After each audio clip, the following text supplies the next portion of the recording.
Hello guys! Ayan, tuturuan ko kayong magluto ng talong with bagoong. Ayan, gigisa ang bawang, sibuyas, kamatis.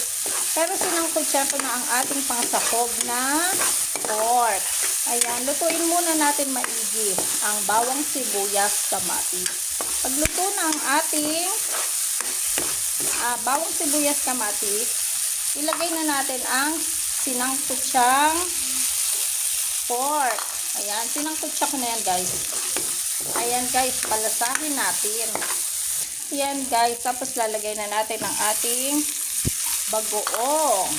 Ayan, hindi tayo maglalagay ng ibang pampaalat, kundi ang ating bagoong. Nagisa na yan guys. Ayan, ang ating ulam for today. Simplihan lang natin guys. Ayan, lalagyan natin ng water. Ayan, palasahin na lang muna natin sa water. Ayan, palasahin natin.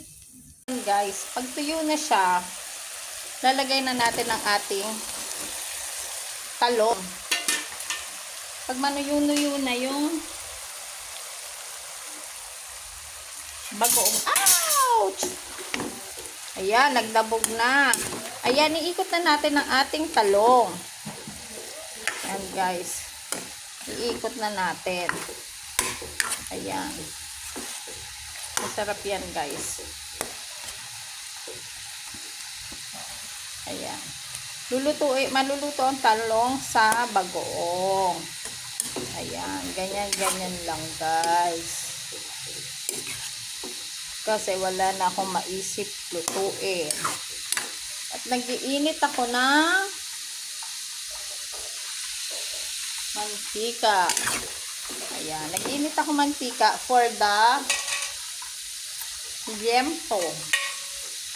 Ayan. Ayan na guys, luto na. Sarap yan, pero hindi ko alam ang tawag dyan. Bye-bye, happy eating! Ayan guys, ayan ngayon ang ating ulam ka-partner niyan. Ayan, happy eating!